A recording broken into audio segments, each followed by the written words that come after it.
it's party time, my golf story brought to you by Party Drinks. Classically designed golf drinks for golfers by golfers. And the golf real estate pros Gene Walsh and Vince Visicaro. For your Southwest Florida real estate needs, check them out at suncoastdreams.com. Now here's your host, Kevin Walsh.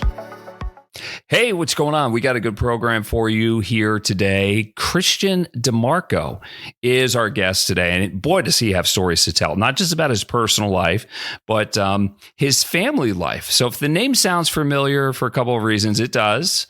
Little twist on the spelling. We'll get into that.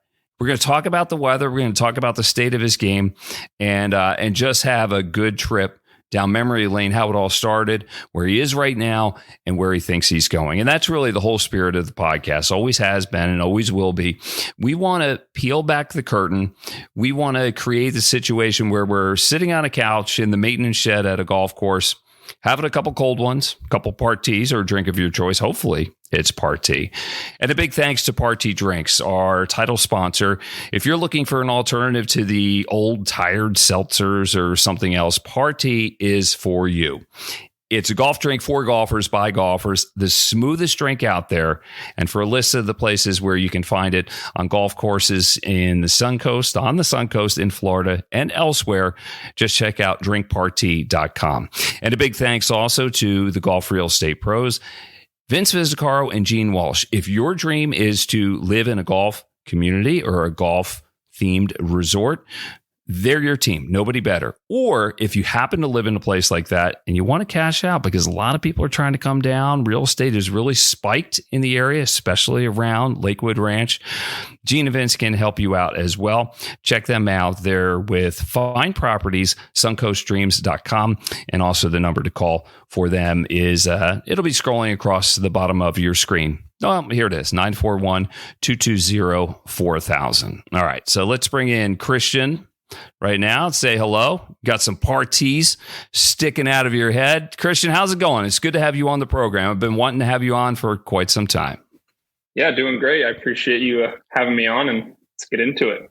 Yeah, let's do. Well, first of all, you look dressed like you played some golf, or golf, then dinner. Like what happened today? Tell me about the day. Golf, then dinner, then back on a golf shirt for this. Yeah. Okay. Cool stuff.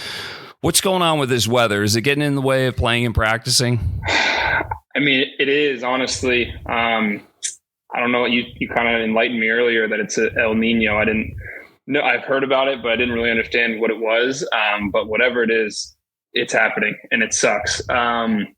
Yeah, it's just cold and damp, and I miss the sun. I mean, I was actually talking to a buddy of mine, another pro golfer, and he's like, do we need to move further south? And I'm like, usually not, but it seems like we might have to. Well, where are you joining us from now? You're an Orlando kid, right? I am. Grew up in Orlando, born and raised, brief stint in Kentucky my freshman year, and then went to USF, and me and my wife stayed in Tampa ever since. Okay, so you're in the Tampa area right now. Yep. How do you like it? Does it have everything you need? What's your golf setup? Explain it to me. Yeah, Tampa's great. Not to say Orlando's not great, but Tampa is awesome. I'm at a country club called Avila Country Club. They got a great deal for under 30 members, which COVID kind of put a halt to that. There's a little bit of a wait list now, but great practice facility, great golf course, good greens, Pro V1s in the range, kind of everything that we want. And they give us kind of free reign, and membership's great. Play with a lot of the members. They know what we're trying to do, and they like to get out and mix it up a little bit. What's the state of your game right now? Are you in a good place? Yeah, it's kind of weird. Playing great, probably the best I ever have, but it's kind of a difficult start to the year. This is the first year I haven't had status at the start of the year, which kind of is humbling a little bit. Kind of don't know what really is how the year is going to transpire. But just going to be ready for any and every opportunity I have. I'm going to try to play a bunch of mini tour stuff, 3-4 day events, whether it's G Pro or APT or elsewhere. Yeah. If anything, any exemptions come my way from overseas or anything like that, I'll be ready to go. So the bag is packed. It's always ready to go because that's kind of how it is, right? Absolutely. I mean, I think I tell everybody a lot, like, how do you get from where you are to the PGA Tour? And I'm like, kind of start by explaining it. It's kind of like baseball. I mean, I've been in the AA minor league for this will be my 5th year, but you can skip a lot of steps in golf. You can Monday qualify for the Valspar and play good, and next thing you know, you're on the PGA Tour. A good buddy of mine did that, Doc Redman. I mean, he was playing in Canada and took a red eye to Detroit, Monday qualified and finished second. The rest is history. Yeah, that's a perfect analogy. Major League Baseball, you don't just go right to the show. You got to grind it out on different places. And if you get hot at a certain time, then who knows? 1 week can really change your life.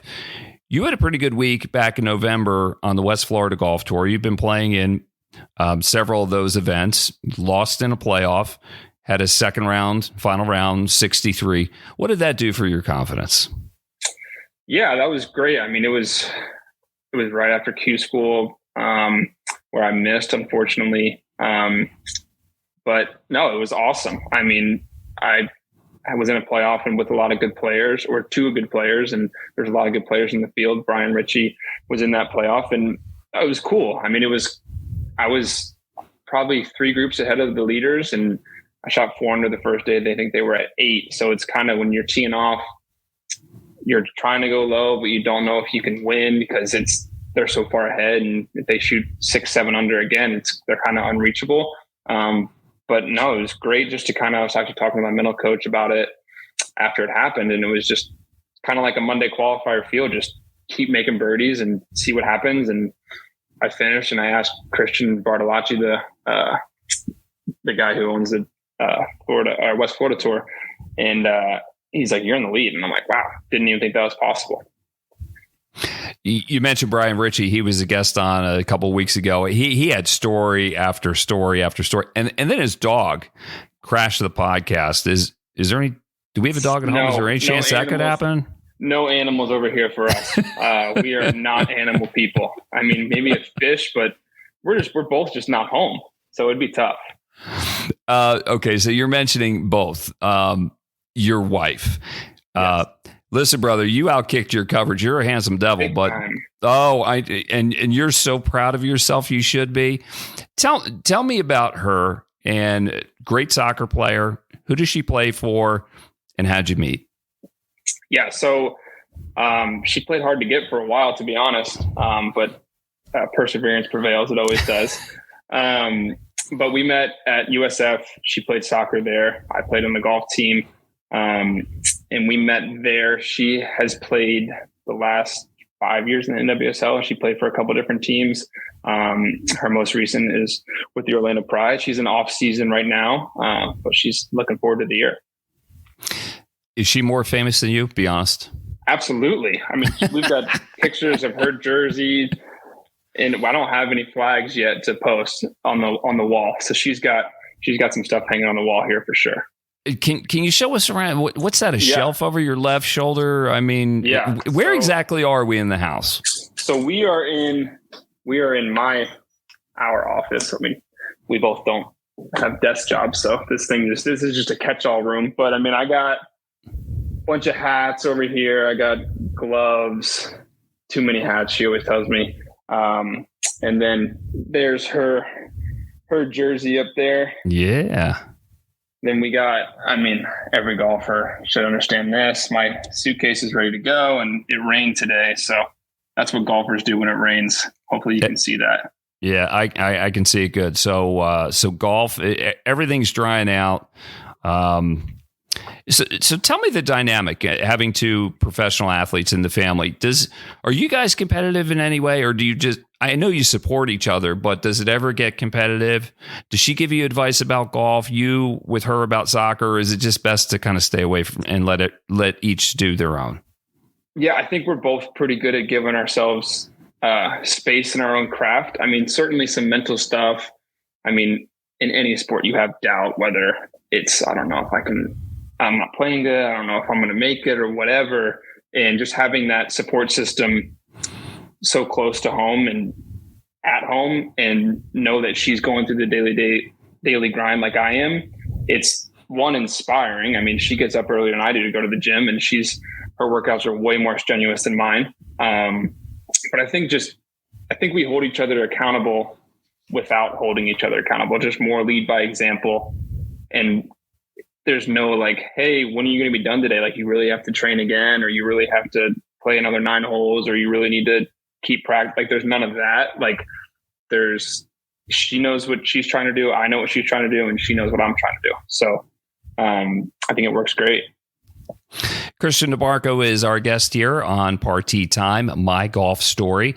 Big thanks to our sponsors. First of all, the Golf Real Estate team of Vince Visicaro and Gene Walsh. If you are looking to purchase a home in a golf-related community, or you already live in one and you're looking to sell, they are the dream team. Check them out on suncoastdreams.com, or you can also call them at 941-220-4000. And a big thanks to Party Drinks. Party, take it over the golf world. If you're looking for an alternative to the tired old seltzers, or if you're drinking beer on the golf course and you really want something that's a little bit elegant, puts a psychology in it, has a good time for you, then Party is a drink for you. For a list of the places in which you can find it, check us out online at drinkparty.com. Cristian, I'm a big fan of names, like how people got their names. Sometimes we're named after people. It could be fathers, mothers, aunts, uncles. Your name is an interesting spelling. Are you named after your dad? Yeah, I mean, yes, I am, but they did not want a junior, apparently. I don't know why. So they chose a different spelling, which is misspelled everywhere I go. So the first name or the last name with the two like, walk me through it. Yeah, I mean, I don't know why the M in DiMarco is capitalized. I don't know if it's an Italian thing or not. But it is. And for Cristian without the H, yeah, they like the name Cristian, but I don't think they wanted a junior. So I always tell them you could have just switched out the middle name and it would have sufficed. But they decided to spell it without an H, and it gets misspelled all the time. Tell me about your dad. We know him. We know about some of his epic battles with Tiger. How supportive is he of your career? Take me back to the beginning. I mean, how did your golf story start? Yeah, I mean, I obviously growing up around it and watching it happen in real time, like, it's crazy. Like, you see kids who play baseball and they're big baseball fans and they get to go to the games, but it's like, I was a golfer and I loved golf, and I was inside the ropes during practice rounds, and I was on the range before tournaments and at majors. And I mean, I was 12 years old having Bubba Watson FaceTime me when the iPhone first came out with FaceTime. Like, it was so cool for me to be around all of it and kind of look up to all these pros who are my dad's friends, who kind of took me under their wing. It was a dream come true. It was unbelievable. But yeah, I mean, I guess how my golf story starts is obviously I had a club in my hand when I could walk. And funny story. So I swing lefty, but I putt righty, which not a lot of people know. And people don't really, even the guys that I play with, don't figure it out till about the 15th hole. They ask, "You've been putting righty this whole time?" I'm like, "Yeah, since I was about 4 years old." So he gave me a club that went both ways, and I always swung at lefty better than righty. And I guess he had putters laying around the house that were right-handed, and I just picked them up, and he's like, "The stroke's pretty good, so let's roll with it." Did anybody ever try to change that because they thought you might be better because you're a natural lefty, right? Yeah. No, I'm naturally righty. I do everything righty. Tennis, basketball, baseball, righty, throw, kick, righty, righty, everything. So the only thing I do lefty is swing a golf club. How did that happen? I don't know. I mean, my dad gave me a club that went both ways, and he said I could hit it righty a little bit. But lefty, what he always says is just kind of the wrist action going through. He's like, couldn't teach it. So he left it alone. And I think, yeah, I mean, obviously people were like, "Have you ever tried putting lefty?" But I think he did a really good job of being like, this is this is the golfer you are. This is what you're going to do. And I believe in it. So this is how it's going to be. Yeah, you go with what's best and most. I mean, look at Jim Furyk. I mean, how do you teach that swing? His dad had the wisdom to say, that's your most natural move. Then just stay with it. Did Absolutely. you travel as children with your dad on tour? Yeah, that was pretty much every summer. God, until I was probably playing my own junior events, we would travel for 6 to 8 weeks in a row in the summer, which was awesome. I mean, we had Fred Funk's son, Taylor Funk. We had the Sinks, David Tom's son, Carter Toms, and we'd all play golf together and watch our dads play. And we always hoped that, me and Taylor especially, we played the most. We always hoped that our dads were opposite tee time, because whoever played in the morning would at least be able to make a call to the golf course close and take us to the golf course so we could play. So whenever they were in the same wave, we were like, who's going to take us to the golf course? But yeah, we traveled up until I played my own tournaments. And then when we were really young, up until about the third grade, we were at almost every event. When you say we, you're talking about your mom and my mom, your siblings, 2 sisters. Yeah. Yeah. Tell me about your sisters. Yeah. So Amanda is the middle child. She is 25, almost 26. She's got 2 little boys that are awesome. Lennox and Ellis, and her husband live in Denver, kind of near my parents. And then my youngest sister, Abigail, she just turned 20. She's at school at Pace University in New York. Are they golfers too? Not at all. I mean, I think if you ask them, what'd your dad do for a living? Maybe he played golf, but that'd be the extent of it. If you asked him how many wins do you have, or if he played on any Ryder Cup team or anything like that, I don't know if they could answer it. But honestly, he probably loved that, and the sense of normalcy was good. Yeah. Let's go back in time a little bit. When did you start knowing that you were going to be pretty good at golf? Do you remember the first time, say, you broke 80? I don't exactly remember the first time I broke 80, but I remember the first time I beat my dad, which was huge. And I think that was yeah. Let's get into that. How old were you? I was 15. So I had broken par for the first time at districts my sophomore year of high school. Shot 70, and I thought I was a world beater. I was like, I'm in for sure. I mean, 2 under par at Grand Cypress new course, the easiest course in Orlando, but I thought I was the man. But I think about a couple months later, it was playing with my dad, Fulton Allen, and Jim Thorpe. They all played at the same golf course, Heathrow Country Club, growing up. And I was playing pretty good, and my dad was playing all right. I think I was like 4 under through 15, and he was only like 2 under. And that's when the trash talk started talking. And I mean, he never let me beat him in anything. So okay, no, stop for a sec. Trash talking. What? Oh yeah. Like how personal does it? I mean, is there profanity? Walk me through it. What's it like?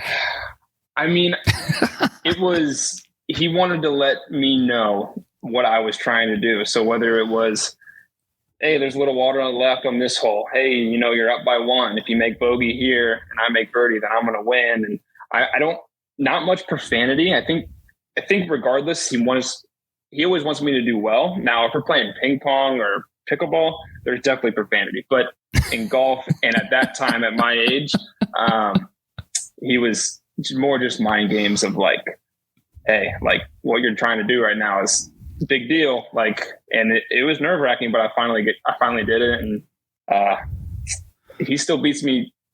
We still go back half and half now, as long as he plays from the proper tees, but that was a big one. Well, do you give it back to him? It's tough. I mean, and I was actually having this conversation earlier today about golf and other sports.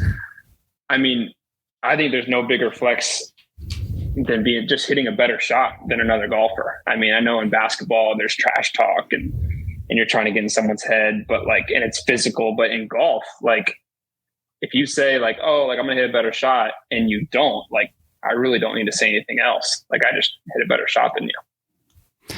Cristian DiMarco is our guest here on It's Party Time, My Golf Story. Let's move on to college. You started at Kentucky and then moved on to USF. How come? I did. So kind of another thing, I obviously wanted to go to the University of Florida my whole childhood.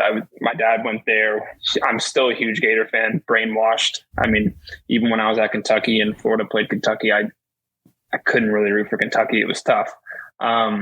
So Brian Craig actually played golf with my dad at Florida, and he was the head coach at Kentucky. And I wasn't really highly recruited. I'm a little bit of a late bloomer.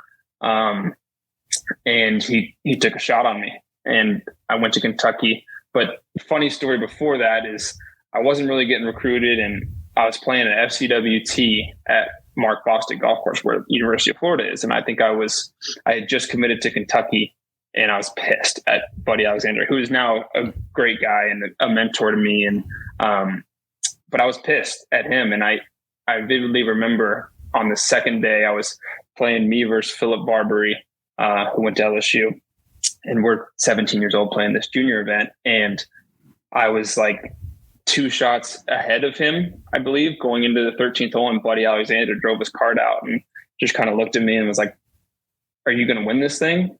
And I was like, "You better fucking believe it." And I did. Yeah, you said that? Yeah. And I kept going at 7 because I was pissed. And I was pissed. And I remember winning the trophy, and I called my dad. I was like, "I want to put it in this parking spot. I want to leave it there," because I wanted to go there. But honestly, it probably turned out for the best that I didn't. Had a bunch of buddies up there, and the shadow is big regardless. And I like the way that I kind of paved my own way. But to get back to your question, yeah, I went to the University of Kentucky, and it was awesome. I loved it until about November.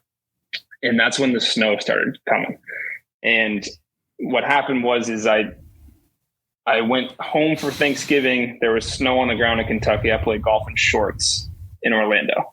After Thanksgiving break, I went up for 3 weeks, did finals, no golf, indoor hitting out of a hitting bay, came back for Christmas break. It wasn't an El Nino, so I played golf in shorts for the next 3 weeks, and then went back in January, snow still on the ground.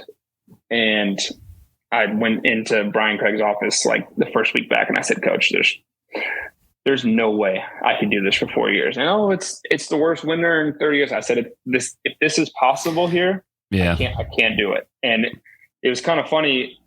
I actually just played a tournament with Cooper Musselman, who was one of my teammates at Kentucky, and they're all we had 14 guys on the team, and 12 of them were from Kentucky, and one other guy was from England. And all the Kentucky guys were like, "Oh, winter's coming. This is great. We're going to hang the sticks up for three months and go hunt or do whatever." And I was like, "Hang the sticks up? What are you talking about? I play year round. There's no winter off season for me." So it was tough to get adjusted, and I hit way too many balls off a mat in a hitting bay. I was like, "Oh, that's the worst," because you could be grooving bad habits and you don't know it. You can't feel it. Right. You don't know where it's going. And then when you see it for real, you're like, holy crap, man. Yeah. I feel your pain. I played college golf at Purdue. We played a lot of golf in Kentucky too. And the season starts in March. Sometimes it's snowing during. I can tell you countless stories where if it were just 2 or 3 degrees colder, it would have been snowing and there's no way we could have played. It's raining sideways. This is before good rain suits and everything. Oh my gosh. I understand. So you transfer down to University of South Florida, and then you just feel like you're reborn? Yeah, and it's kind of a funny story again. The Florida Buddy Alexander lineage comes again. When I went to Kentucky, I was like, okay, I wanted to play for Buddy Alexander, but Brian Craig did, so I'm going to kind of get the same tutelage. And the weather didn't work out there. So when I went to USF, I played for Steve Bradley, who also played at Florida under Buddy Alexander and coached as an assistant at Florida with Buddy Alexander. So it was kind of one of those deals where I was like, okay, I'm in the right spot again, getting good tutelage, because my dad always said Buddy Alexander made him the player he is. So that's what I wanted to do. But yeah, when I came down, it was a different environment the guys at Kentucky, they were good and they wanted to win, but it was a little bit different culture and environment. I mean, I came down to USF and Chase Koepka was our number one player, and I kind of wanted that fire that he had. And I remember first week of the year, I was like, Coach, I want to play with Chase before qualifying starts at our home courses. And I was like, I'm going to beat this guy. That's what I want to do. And me and him are good friends now, but we butted heads that year because he graduated that year, but we butted heads pretty good. Yeah. Tell me about the tough times. You mentioned at the beginning being humbled by golf. I don't know anybody that hasn't been humbled by golf. It sucks while it's going on, but in a lot of ways we just grow from it. Do you find your self-esteem ever getting so wrapped up in golf that if you're playing poorly, it just affects your mood off the golf course? And if so, how do you deal with that? Yeah, that might be a better question for my wife. She can tell. Yeah. I mean, I think as golfers, whether it's a tournament or just a money game at home, if you don't play good or your swing doesn't feel right, you're looking at it on video while you're at dinner or while you're watching TV with your wife, and you're distracted because you're worried about golf. And it's funny, like what I've found with me is when I'm playing really good, I never take swing videos and I never even worry about it when I'm home. But then when I'm not playing great, or the swing doesn't feel good, that's all I'm consumed with. So kind of what I've tried to do is, like, I haven't taken a swing video in probably 2 months. So that's kind of my thing, is my coach can deal with it. And if I'm in a bad way, I'll have him video it. And if he wants to send it to me, he can. But yeah, as golfers, like, if you're playing great, life's great. If you're not, then it bleeds into everything. Did you see similar patterns with your dad, and can he help you out with it too? Honestly, not at all. If you told him to describe a golf swing, he wouldn't be able to tell you. Which is probably why he was so good. He knows the basics. He's a big fundamental guy, old school guy, ball position, alignment, and that's grip. I mean, that's about it. And I mean, he is such a gamer that it's just like, whether he has to hit a 10-yard draw that day, he's going to hit a 10-yard draw, or he's got to hit a slap cut, he's slap cut, where I'm more of a perfectionist. I want it to be right, which is a blessing and a curse. It's probably not the best for scoring when you don't have your good stuff, where he's just like, you got to just get it in the hole, no matter what it looks like. So he's totally different spectrum, not a practicer, likes to play a lot, but I mean, if we go practice on the range, he's done in 15 minutes. He's like, I don't need it anymore. Mm-hmm. What's it like having a famous dad? I had a good talk with Sean Jacklin, who plays the West Florida Golf Tour, about this. Mm-hmm. A lot of positives, but sometimes there are negatives because there are the inevitable comparisons. What's it like for you? Yeah, I mean, again, and I'm sure he told you this too, it's like, I don't know anything different. So it's hard to say if there is disadvantages, because it all just kind of comes with the territory. But yeah, I mean, I think when I was younger, it definitely hurt me more, because it's like everyone knew where I was in the leaderboard regardless. And I still don't go to a golf course to this day, no matter if I'm at my home course or a different course, where I don't get a question about my dad or whatever, which is great. It's flattering. It's awesome. But I think as I've turned pro and kind of gone off and done my own thing, it's not like high school golf anymore at the professional level. You're not huddled around a table. Oh, what'd you make on 12? What was your best shot? You're not hopping in a golf cart with the guys you're playing with at this level. So I guess now, like, nobody really cares who you are, what you do. It's just, what'd you shoot? I don't need to know anything else. And that's it. That's pro golf. Nobody cares. Yeah, nobody cares. It's just like, I'm going to beat your ass. Yeah. And what I always say is, I mean, the guys who do care wish you shot higher. I mean, and that's it. I mean, no one cares. And if they do, they probably wish you shot one higher. Isn't that the truth? We're getting a little tight on time, so let's rip through a couple. What's your lowest round ever? It could be practice round. It could be social round, competitive round. What was it? Take me back. 9 under par. I've shot 63s a couple times on par 72s and 162 actually this summer in Windsor. That's my low round. Tell me a crazy story about life on the Latin American tour. Probably just dealing with like flights that get canceled and dealing with airports in South America. We always called it the gringo tax when we would come in. I'd go with Tommy Cocha, who is a Latin guy, and he'd seem to breeze right through check-in a little bit faster without paying any extra. And my bag was always a couple extra overweight and my seat wasn't ready. So it just, here's my credit card, just go ahead. But I mean, the craziest story is probably coming back from Bucaramanga, Bogota. You got to get in an Uber.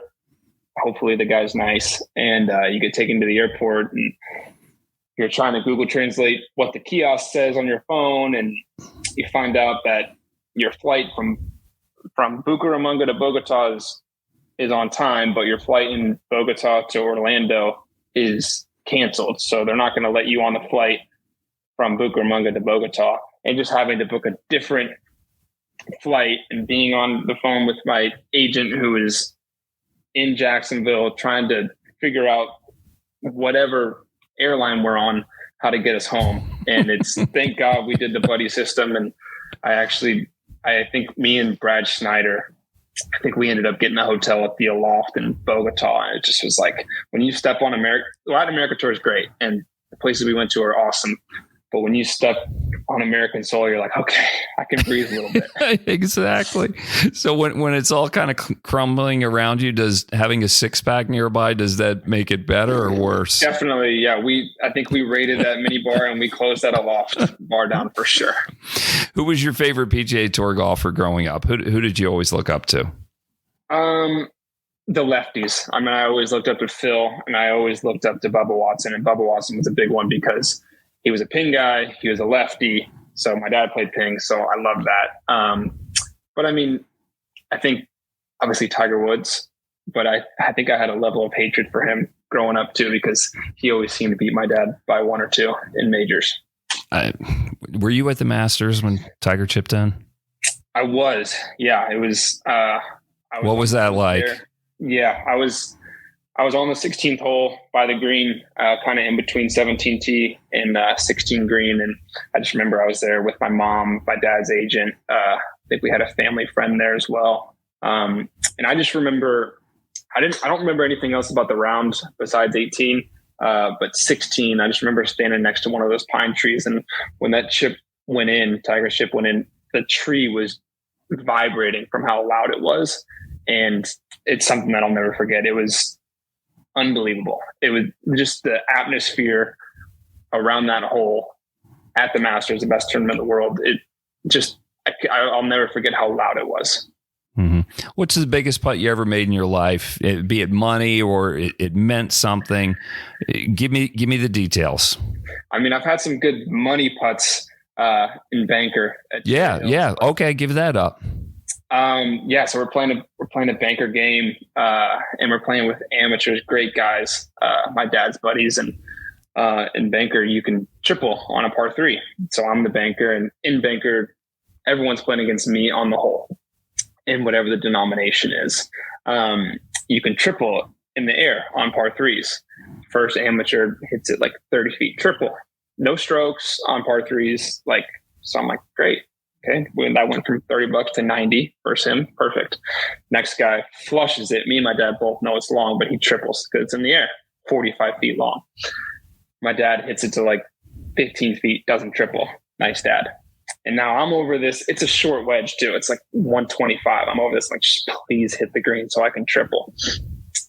I ended up hitting a nice one in there about 12 feet. I triple. They all miss. I make. And that's probably the most money putt I made, which was a nice little payday. And they rattled off some nice crisp blue ones for me. Yeah. What was the total payout for what you just described? I think I won like $1,400 on that hole. Oh, yeah. When was this? How old were you? That's a lot of money for any. I think that was last summer. Yeah. I think that was last summer, probably right in between a Canada event. Yeah, in between Victoria and Elk Ridge. But probably the biggest putt I've made, like, where I was like actually nervous and like it was at sectionals for the U.S. Open at the Bears Club. My dad was caddying for me. We shoot 4 under in the morning and we're in the lead. And then I kind of battled in the second 18, and we thought that I needed to get up and down on number 9 to get into the U.S. Open. And I left myself an awful chip, super short-sighted. And I hit a great chip to like 18 feet. And we knew this putt was, we thought, to get in the U.S. Open. And I poured it right in the middle. Me and my dad go ballistic. I mean, his hand probably still hurts from how hard I hit it. But it ended up, we were in a playoff. And how long was that putt, Christian? About 18 feet. Oh, did it have some break in it and speed to it? I think it was a little left to righter, a little uphill, a little left to right. And I mean, that moment was pretty cool because, I mean, my dad, who's made plenty of putts, whether it's the President's Cup or in other events that are huge, he just was kind of like, he didn't help me read putts all day and just didn't help me read them. He's like, you got this. Like, this is you. Like, see it going in the hole and fucking make it. And I did. And it was awesome. That is so cool. And you shared it with him. Hey, last one here. What's the dream? What's the ultimate goal? How long will you chase it? Yeah, I think the dream, I mean, the dream's to win the Masters. I mean, that's when I was 9 years old and I watched my dad make that putt to get into the playoff. That was the first time my emotions ever brought me to tears. And I was just like, this is what I want to do. So, I mean, I think that's the dream. I'm not a big timeline guy. I don't be like, okay, at 30, if I'm not here, I'm done. I mean, I think I'm not going to be, I don't think I'm going to be a guy who's 35, 36 on the mini tours. Not that there's anything wrong with that. I think whether you got it or you're not, or you don't. I think I do. I don't think I've proved it yet, but I think that's coming in the near future. And I'm going to chase it while I can. Hey, man, I'm cheering for you, and I know I'm not the only one. I wish you nothing but the best. I appreciate your time coming on here. Let's keep in touch. You cool with that? Absolutely. I appreciate it. Yeah. And some parties. Hey, if you're willing to take them, yeah, I'll get you some next time you're in Sarasota area and on one of the West Florida golf tour things. Let me know, and I'll drop some off to you and the boys, because if you're going to put them away, hey, that's good for us. Nothing but the best to you, Christian. All right. Appreciate it. Just stand by as I wrap things up. Hey, big thanks to Christian for joining us, and a big thanks to our title sponsor, Party, for sponsoring this show and just sponsoring everything. For a list of the places in which you can find it, just log on to the internet, drinkparty.com. Big shout out to Moccasin Wallow, which is one of our newest customers. Go on the internet and check it out. And if where you play golf doesn't have Party, then tell them we need Party. We're tired of drinking these tired seltzers and beers that make us feel bloated and everything. And also a big thanks to the Real Estate Dream Team. If your dream is to live on a golf course or in a golf resort related community, or if you already do and you want to sell your house, check out Vince Visicaro and Gene Walsh. They'll take care of you. suncoastdreams.com or call 941-220-4000. For Christian DiMarco, I'm Kevin Walsh. We'll see you next time on It's Party Time, my golf story.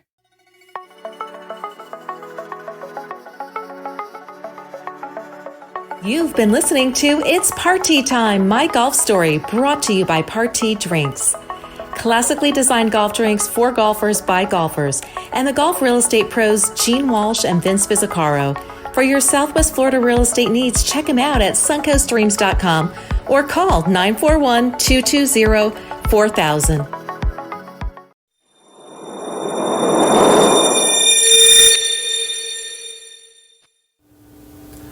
This is Vince Visicaro and Gene Walsh with the suncoastdreams.com real estate team at Fine Properties.